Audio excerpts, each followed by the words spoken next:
mati kamu itu selamat ya? Iya dong. Di agama kamu. Iya dong, mati selamat. Kenapa kami. orang mati itu selamat? Orang mati itu kan tidak selamat berarti. Berarti Kristen Paulus selamat. untung mati itu. Tapi kata Paulus mati Tidak adalah ada untung. Iya, mati adalah keberuntungan katanya. Tidak ada penalaran sama sekali orang mati dikatakan selamat. Berarti kalian bermatian, berarti kalian tidak selamat. Kalau mati ya tidak selamat dan harus diselamatkan.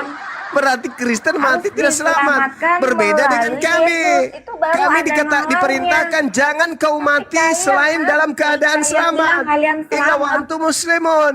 Berarti kesimpulannya hari ini penyembah dewa Athena begitu mati masuk neraka, udah selesai.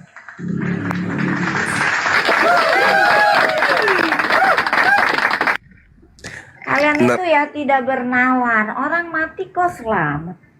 Orang mati itu berarti kehilangan hidup. Dan tidak ada hidup kekal. Oh, nggak Makanya bisa dong. harus ditebus. Di dalam Hidup Islam kekal yang itu, telah hilang itu harus dengar, ditebus. di dalam agama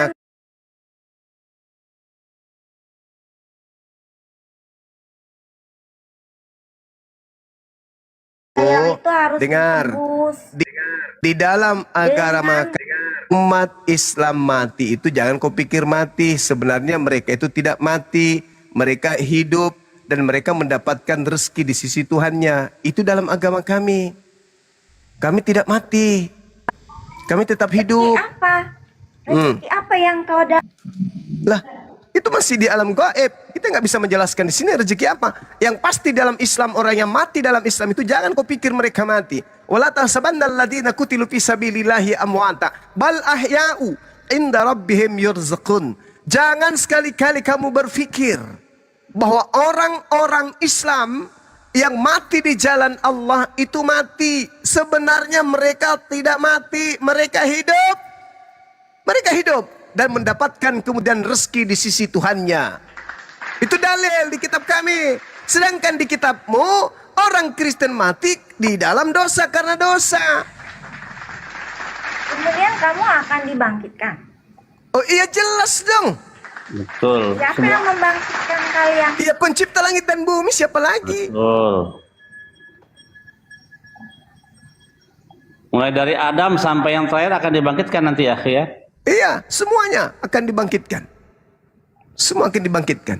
Dan akan diupah berdasarkan atas amalan-amalan perbuatan ketika ia Penawaran hidup. apa? Sudah mati. Berarti kemudian selama bangkit manusia hidup lagi. di dalam tubuh Kenapa? ini harus mengumpulkan Pelin-pelin bekal ya. dong. Iya, perbanyaklah harta surga kata Yesus kan. Kalau kami di dalam Al-Quranul Karim surah At-Taghabun jelas diterangkan oleh Allah Subhanahu wa taala bahwa nanti ketika manusia itu dibangkitkan, dikumpulkan kemudian di hari perkumpulan, hari terakhir sebelum ke neraka atau ke surga, Allah kemudian menjelaskan, yauma yajma'ukum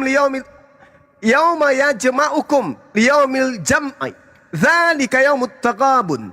Wa man yu'min billah wa ya'mal salihan yukaffir anhu sayyi'atihi wa yudkhilhu jannah tajri min tahtiha al-anhar khalidina fiha abada.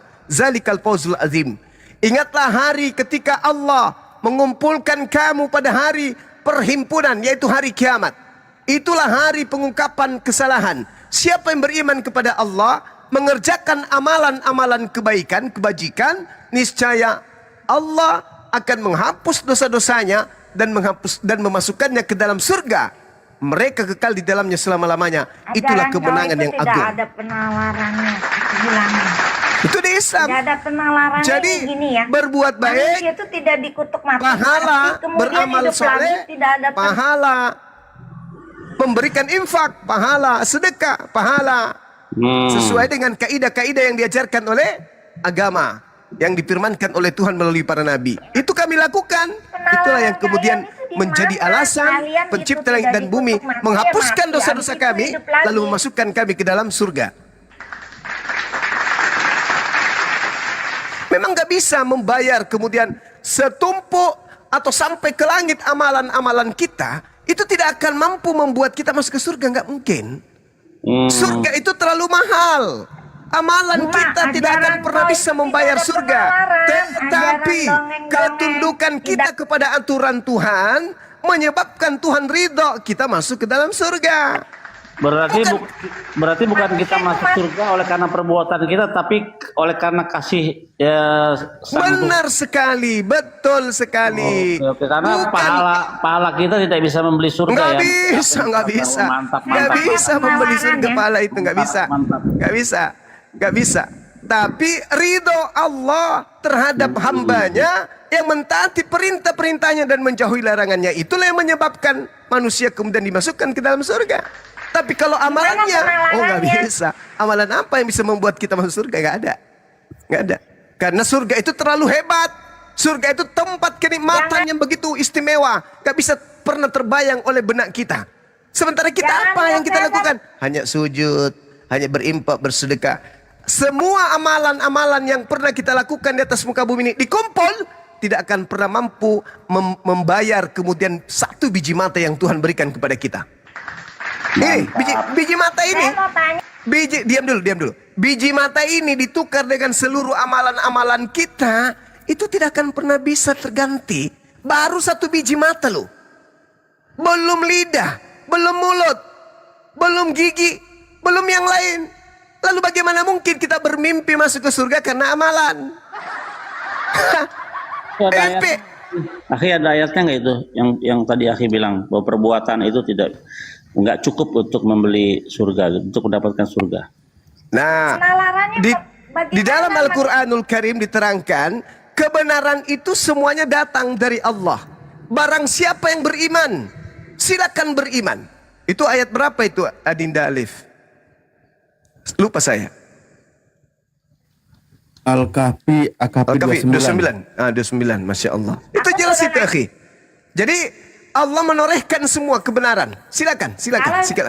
Tetapi kebenaran itu yang sudah ditorehkan oleh Allah sekali-kali tidak akan kemudian menyebabkan kita itu masuk ke dalam surga kecuali ridha Allah. Oke, oleh karena belas kasihan ya, oleh karena benar sekali. Belas kasihannya dia yang maha pengasih ya. Maha pengasih. Mantap.